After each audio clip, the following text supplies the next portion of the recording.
La memoria es como una vieja fotografía, a la que el tiempo va borrando el paisaje, ensombreciendo rostros, cambiando a la gente de lugar. Pero existen personas cuya vida ha sido un trato entre el aprender y el enseñar, y sobre todo un ejemplo de comportamiento y una demostración de dignidad. En estos raros casos, su familia, sus amigos y sus alumnos conservan la huella de la vida del maestro en el altar que merece, y la memoria se convierte en una fotografía siempre vigente.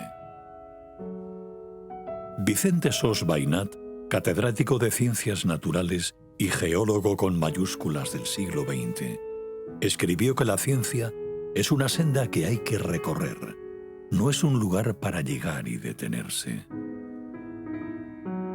Palabras de un investigador en todos los campos de la ciencia de la Tierra, desde la mineralogía a la paleontología y desde la geología peninsular y europea a la petrología de la Luna.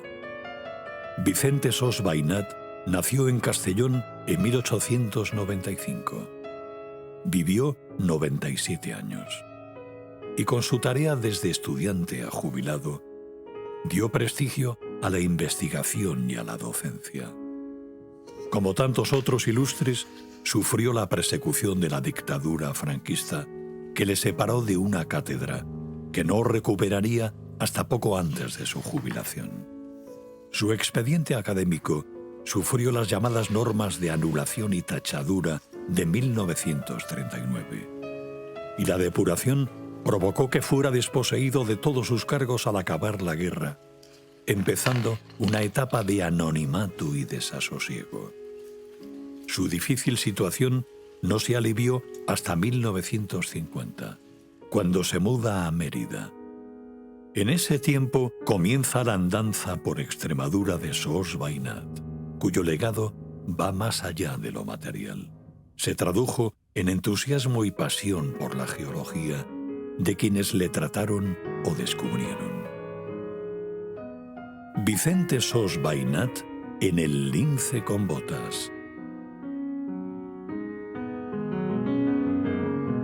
Cuando lo echan del museo, él lo empieza a pasar mal económicamente, pues no tiene trabajo, entonces le surge una oportunidad, le quieren presentar a un empresario que se llama José Fernández López, un empresario gallego que tenía pues interés en Extremadura, tenía el matadero de Mérida, que por aquella época el matadero de Mérida era de los más importantes de España, y aparte de eso tiene una corchera, y además tenía intereses porque este empresario, José Fernández López, que también es una figura muy importante en la geología y la minería extremeña, tenía concesiones mineras en Galicia de estaño y wolframio, y también tenía concesiones mineras aquí en Extremadura. En Mérida estaba José Fernández López, que era un poco el prócer de la industria extremeña en aquel momento, y la mayoría de las grandes industrias que había en Mérida dependían de él: el matadero, la corchera, fábrica de abonos, etc. Entonces este hombre, que en principio fue bien tratado por Franco en su momento, después tuvo bastante buen detalle con los republicanos, con los exiliados y tal, y se trajo a gente de diversas ramas, industriales, veterinarios, incluso médicos, geólogos en este caso, etcétera, que los puso a la cabeza de sus empresas, y la verdad es que le dio a Mérida un tono industrial tremendo, que duró hasta los años 70, 80. Él se viene a Extremadura en los años de este año. Él está en Extremadura entre principios del año 50 aproximadamente hasta mediados del año 60. Está casi 15 años, aunque viaja constantemente a Madrid y demás, pero tiene más una residencia casi habitual aquí en Extremadura, ¿vale?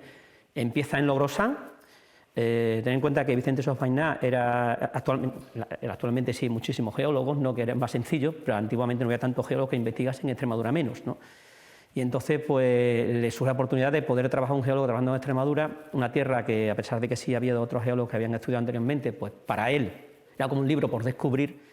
Entonces pues bueno, lo primero que hacer es empezar a trabajar en las minas de Logrosán, las minas de estaño de Logrosán, porque José Fernández López, al tener matadero, lo que interesaba era el estaño para fabricar las hojalatas. ¿vale? Pues el estaño se utilizaba para fabricar la hojalata. Y ellos llevaban el estaño a un sitio de Salamanca y en función del estaño que consiguiesen en las minas de Logrosán, así podía tener más o menos material para poder envasar esas industrias cárnicas que él tenía, esa carne que él tenía en el Matadero de Mérida, ¿vale? Ese era el objetivo.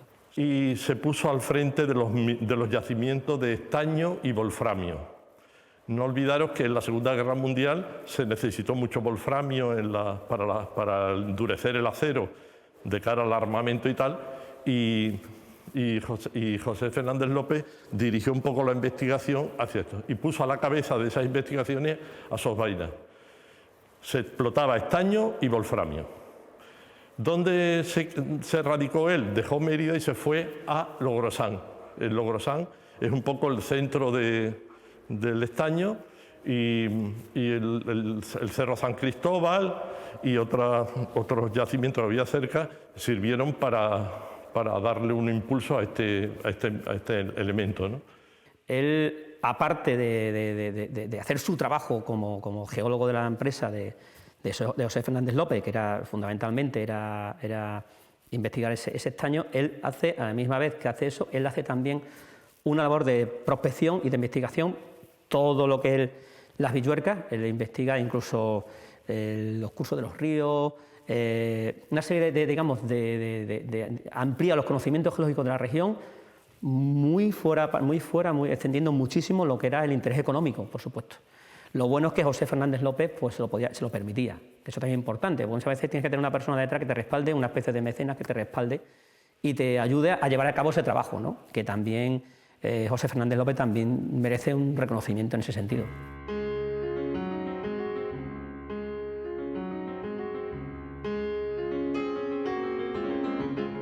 Era un poco renacentista en el sentido de que ya saben que la gente del Renacimiento era, igual que le pasaba a Hernández Pacheco, pues eran gente muy polifacética. Es decir, que no veían la geología desde un punto de vista totalmente específico y de por ejemplo, los geólogos de ahora, pues uno se especializa más en mineralogía, otro en petrología. En cambio, ellos abarcaban un poco una visión más global, ¿no?, de los problemas geológicos. Hace una cosa muy importante, porque él lo que hace es empezar a escribir cuadernos. A todas las excursiones que iba, él tenía unos cuadernos, iba escribiendo, iba anotando pues, sus mapas geológicos, sus croquis, los descubrimientos que iba haciendo en distintos sitios de Extremadura. Empezó porque también José Fernández López necesitaba caolín, necesitaba arcilla. Empezó en yacimientos en Castuera y en el sur de Extremadura, en Alange, por ejemplo. Empezó buscando arcilla, él encontraba que eran sericita, que es otro tipo de arcilla, buscaban el caolín, y después empezó con el tema del estaño. Pero él no solo se limitaba a lo que era, el interés pura y absolutamente económico de su trabajo, sino también hacía una labor de divulgación de la geología extremeña, ¿no? Entonces, él escribió, creo que en torno a 30 y tantos cuadernos de ese tipo, que fue la base posteriormente para en el años 60, primeros años 60, escribir para un geólogo extremeño, que es como, y encima que nos gusta lo que es la mineralogía, los yacimientos, es como nuestra Biblia, ¿no?, que es nuestra primera Biblia, ¿no?, que es la mineralogía de Extremadura. Y es un libro que después la Asociación Geológica Extremadura ha hecho recientemente un facsímil de él, y es una joya porque no solo, porque generalmente las guías de minerales o las guías de mineralogía se limitan a describir el mineral, pero él, aparte de describir el mineral, describe la génesis del mineral y los yacimientos en donde se encuentra ese mineral. Lo hace por toda Extremadura. A los sitios donde no va, como en el caso donde nos encontramos aquí en Santa Marta, solicita muestras de los sitios, que las analiza e interpreta, ¿vale? De hecho, por ejemplo, en este caso estamos aquí en Santa Marta, en la mineralogía de Extremadura aparece vanadinitas de Santa Marta y piromófitas de Santa Marta, citadas por primera vez a nivel regional. Él no solo se limitaba a los minerales y a las rocas, y a los fósiles también, sino también era muy aficionado a la arqueología y también incluso localiza por algunos restos arqueológicos, tanto en las explotaciones mineras, él localiza en el Cerro San Cristóbal de Logrosán, por asentamientos tartésicos. Él no sé si él conocía que eran tartésicos, pero desde luego eran anterior a la época romana, y también localiza otros sitios, otras pequeñas muestras que va donando a museos, ¿vale? O sea, que no solo se limitaba, era un naturalista también incluso, ¿no? Bueno, él era muy trabajador Lo que pasa es que al principio trabajó más, podríamos decir, en el este español, en la zona de Valencia, en la Comunidad Valenciana, y después se pasó claramente al oeste, ¿no?, a Extremadura, que son los dos grandes focos de conocimiento y donde él se empleó a fondo en estudiar la geología de ambas comunidades, ¿no?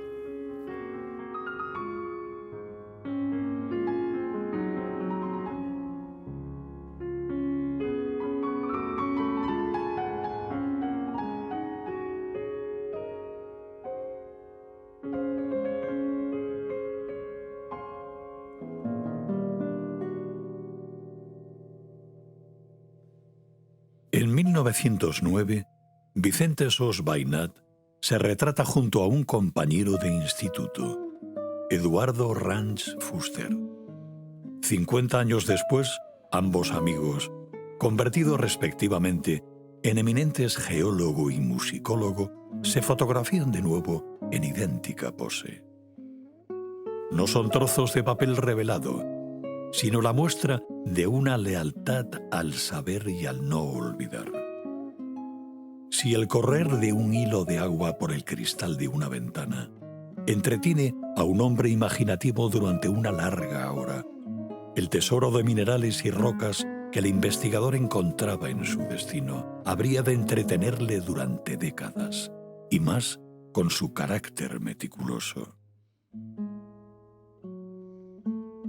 Aquí tenemos una muestra de una fotografía de Sos Bainat y algunas fotografías de los yacimientos que se explotaban en Extremadura, orientados siempre al estaño y al wolframio. Los más característicos aquí son precisamente de Logrosán, ¿eh? Él estuvo viviendo allí unos cuantos años, se llevó a la familia y después, ya cuando yo lo conocí, estaba siempre contando anécdotas que le pasaban. Al principio se quedaba en una fonda, después ya se fue a una casa con la familia, etcétera.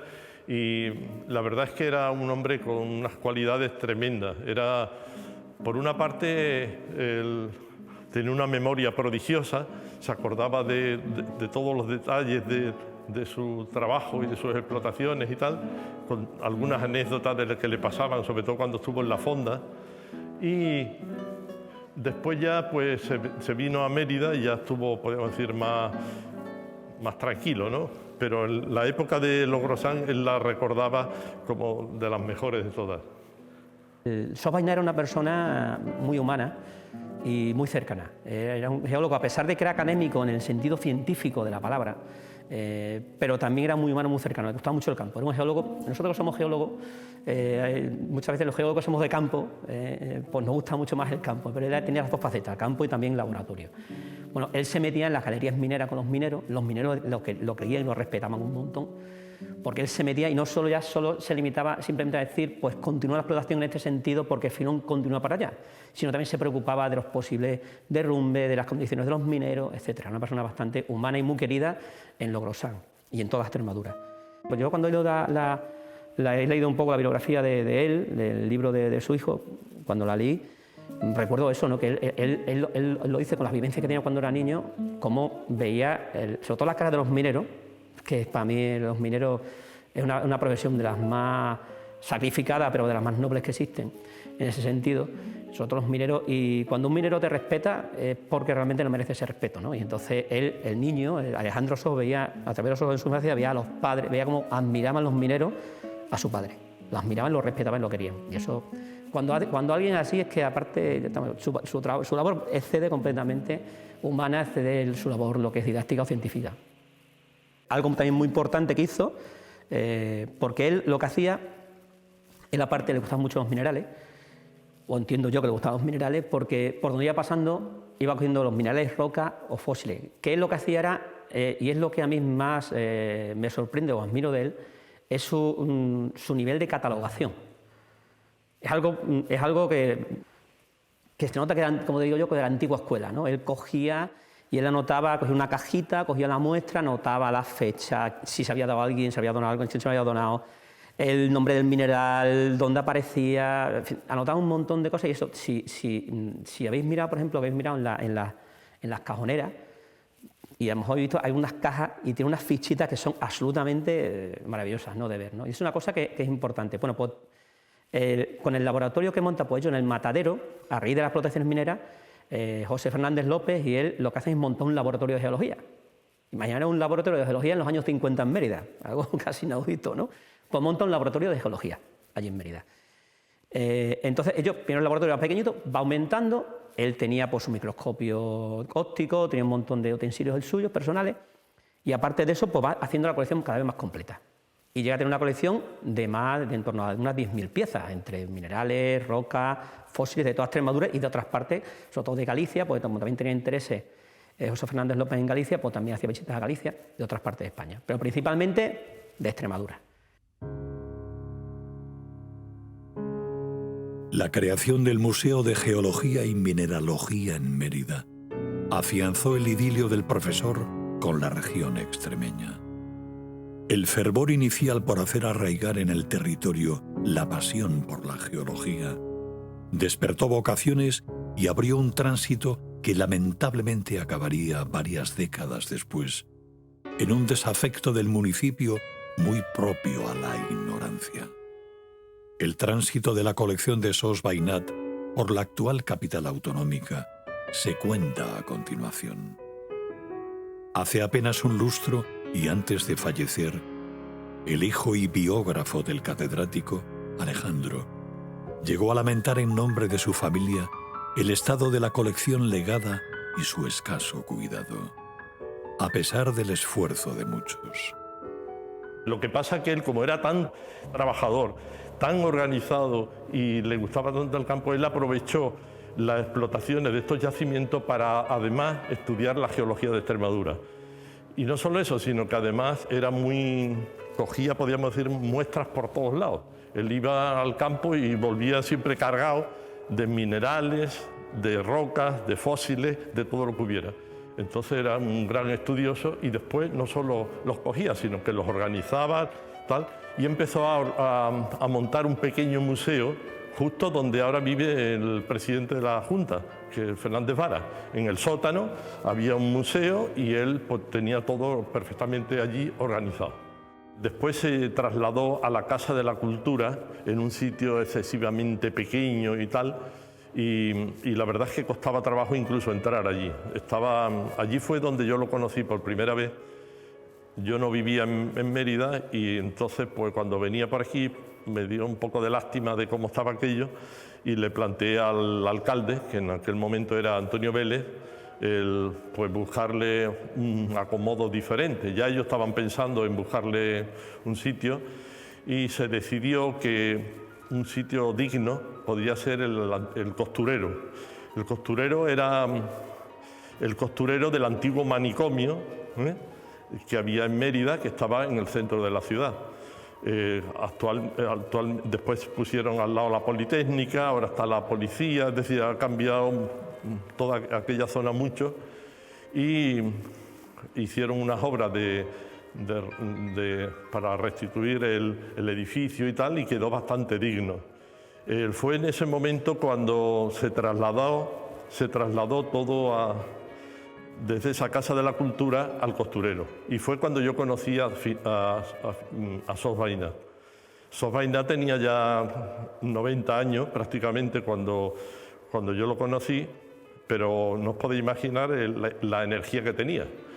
Y cada vez que llegaba al museo, que tenía unas escaleras tremendas, él subía casi a 2 peldaños, ¿no?, por paso. Entre los dos ideamos un poco el museo. Él era más amigo de poner él siempre era muy amigo de muchas muestras y tal. Y yo, no sé, como era más moderno, lógicamente más joven, y pensaba que había que poner menos muestras, ser más didáctico, etc. Entonces, entre los dos ideamos pues, el museo con una biblioteca, con unas dependencias, la verdad es que quedó bastante bien. Yo creo que se debe todo al impulso del antiguo alcalde, Antonio Vélez, que fue el que más hizo por Sos Bainat en la ciudad, ¿no?, y en Extremadura. Estos muebles que tenemos aquí, tenemos un fichero y después muebles donde en cada cajón pues, estaba perfectamente clasificado pues, todas las muestras que él cogía de minerales, de rocas, de fósiles por toda Extremadura. Ya hemos dicho que era muy organizado. Estos muebles estaban ya en la casa de José Fernández López, en el sótano, en el primer sitio. Después han ido pasando por diferentes lugares donde ha ido enclavado el museo. Después ya cambiaron los signos. Vélez perdió las elecciones y también el ayuntamiento, el museo perdió un poco el norte, en el sentido de que no tenía personal adjudicado apenas. Le propusieron al ministro de Justicia en aquel momento, le prometieron aquel edificio y entonces había que sacar la colección de allí y ya no se sabía qué hacer. Fijaros el desorden que fue, que incluso yo que actuaba un poco de director del museo, aunque trabajábamos dos nada más, ni me avisaron cuando lo trasladaron. Es decir, que cogieron todas las muestras, todas las mezclaron, fue un desastre tremendo. Y entonces lo llevaron a otro sitio nuevo, que fue en la calle John Lennon, donde está el centro Alcazaba. El sitio no era malo, pero no era comparable con el anterior. Pero claro, fue un desastre y volvimos a darle, junto con un geólogo que se llama Francisco Fernández del Amo, que es de Santa Marta, entre los dos le dimos otra vuelta al museo y volvimos a montarlo, esta vez con otra orientación un poco diferente, basada sobre todo en yacimientos de estaño, yacimientos de wolframio, yacimientos de toda Extremadura, poniendo las muestras, los minerales, las rocas, etc. Bueno, más didáctico todavía, podríamos decir. Hicimos también cuadernillos participativos para que cuando llegaran los escolares se le hacía una serie de preguntas, veían las vitrinas, contestaban un poco en una línea didáctica totalmente. Bueno, vamos a ver, los minerales más característicos de este museo pues son aquellos que están ligados a las explotaciones que tenía don Vicente, ¿no? La casiterita es, podríamos decir, las muestras que son estas de aquí, son las muestras más interesantes. Los minerales de casiterita pueden aparecer aislados en algunos casos, pero otras veces forman maclas, que son uniones de varios minerales con una forma determinada. Esta se le suele llamar en pico de gallo. Hay otras que son más individuales, etc. ¿Qué se sacaba de la casiterita? ¿Qué es óxido de estaño? Pues se sacaba el estaño, ya hemos dicho, para los envases. Ahí detrás justo hay un lingote de estaño, que era lo que ya se sacaba de las factorías que trataban. Después hay también wolframio. La orientación que ahora se le ha dado es un poco diferente. Antes lo teníamos como por yacimientos concretos, que era Logrosán, el Valle de la Serena. Es decir, cogíamos el de la Haba, que era de uranio, de minerales radiactivos. Entonces poníamos un poco la roca, cómo aparecía, etcétera, y después ya se explicaban los minerales más importantes, los asociados y de las rocas en las cuales se incluía. Bueno, esa era un poco la orientación. Ahora la orientación ya he dicho que es diferente. Después ya vino otro alcalde diferente y al final lo trasladaron otra vez de sitio porque la gente de la biblioteca estaban siempre reclamando aquel sitio, la biblioteca de Mérida. Unos por otros, la verdad es que fue un poco desastre. Y al final, pues, el Ángel Calle, que fue el penúltimo alcalde, fue el que se le ocurrió traérselo aquí, que está digno, pero podríamos decir que el museo ha ido a menos, claramente.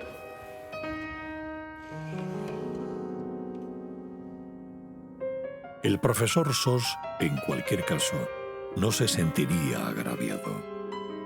Cuenta su hijo Alejandro en su libro que cuando ya muy mayor preguntó a su padre si no sentía pena o frustración por los años robados a su carrera por la dictadura, él contestó tranquilo, sereno: salvé la vida y salimos adelante, lo que no es poco.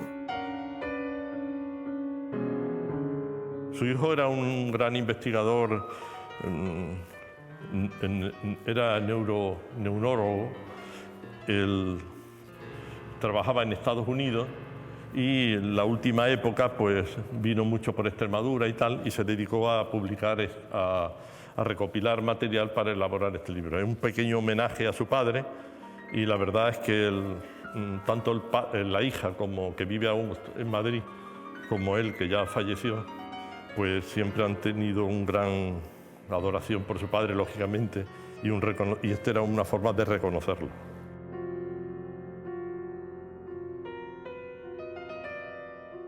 No es poca su huella. La implicación de quienes recogieron los frutos de aquel enorme ejercicio profesional no cede. El Museo Geológico y Minero de Santa Marta de los Barros, José María Fernández Amo, alberga una de las mayores colecciones de minerales del suroeste ibérico, y junto al de Logrosán, dedicado al propio Sos Bainat, y otros espacios abiertos en el Monumento Natural de la Jayona, en Burguillos del Cerro o en Fuentes de León, forma parte de un voluntarista conjunto destinado a difundir la ciencia de la tierra. Entre todos, aspiran a cubrir con dignidad la herida abierta en Mérida. Nosotros, entre comillas, hemos tratado un poco de seguir lo que somos los geólogos que actualmente trabajamos en Extremadura, pues esa labor científica divulgativa, ¿no? Y se crea la Asociación Geológica de Extremadura y intentamos hacer un poquito de ese seguimiento que él inició, ¿no? Y lo que somos nosotros más a nivel personal, pues sí que hemos tratado de seguir ese espíritu que hizo él, ese espíritu generoso, y nosotros hemos donado varios museos que están en distintos puntos de la región, incluso también fuera de la región, e intentamos siempre divulgar lo que es la geología extremeña, ¿no? En esos museos, e incluso vincularlas unos museos con otros, como el caso de Logrosán, Burguillo, Fuentes de León, o recientemente que hemos donado en el Museo de Hierro en La Jayona, en el que estamos, el Museo Geológico de Santa Marta. Todo que sea una red y que tratemos de divulgar lo que es la geología extremeña, que es un poco como la cenicienta de las ciencias, ¿no? Yo siempre pongo un ejemplo. En este pueblo se ha encontrado un mineral a nivel mundial. Especies minerales hay unas 2000 y pico aproximadamente. Y aquí se ha encontrado una. Si en vez de encontrar en Santa Marta un mineral a nivel mundial, primera descubierto a nivel mundial, y está hablando de una especie única a nivel mundial, descubierto aquí. Y encima es uno de los minerales más raros que existen, ¿vale? Que se llama calderonita. Si en vez de encontrar un mineral, que es un hecho que estoy convencido que la inmensa mayoría de los extremeños lo desconocen, que aquí en Extremadura se ha descubierto un mineral a nivel mundial, en Santa Marta. Pues hubiésemos descubierto una especie animal o una especie vegetal determinada, seguro que eso hubiera una relevancia mucho más significativa. Entonces, para nosotros figuras como Sos Bainat, que hicieron mucho por la geología extremeña, y nuestro trabajo un poco es tratar de seguir esa línea que él inició para tratar de difundir y que la geología extremeña sea conocida, porque tenemos una geología impresionante, que sí que tenemos, somos muy afortunados en el patrimonio arquitectónico cultural que tenemos en Extremadura, muy afortunados en los paisajes, en la reserva de biosfera, lo que tenemos una flora, una fauna impresionante, pero lo que tenemos debajo es tan apasionante o más que lo que tenemos anteriormente. Y eso está a la vista de todo, y nuestro trabajo es eso, con los museos, con los espacios abiertos como la Jayona, Fuentes de León, etcétera, Logrosán, que la gente los visite y vea y aprecie lo que es la geología, ¿no? que es una rama pequeña o pobre que tenemos de la ciencia aquí en Extremadura.